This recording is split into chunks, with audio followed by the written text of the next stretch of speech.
So for these onion pakoras or the onion bhajiyas or the onion fritters, take a big mixing bowl, add some almond flour to it. I am adding some flaxseed flour which will help in binding. Here goes the turmeric powder to give that lovely golden color. Some red chili powder that will add spice to the pakora. Some salt so that the taste comes out properly. Some carom seeds, that is actually the main ingredient of the pakora.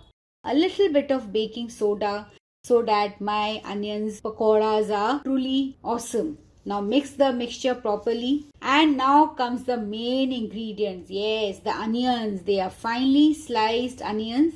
Here goes some green chilies finely chopped, some ginger finely chopped, and some coriander leaves also finely chopped.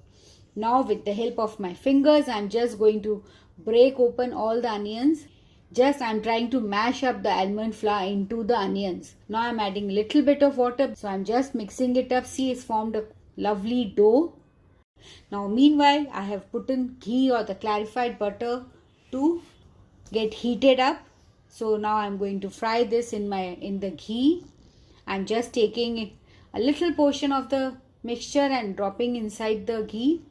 Just toss and turn when required, and slowly it will take a lovely golden color. I'm serving this with a mint chutney. You can have with a tea. I prefer with my keto tea. You can have it with your keto coffee even.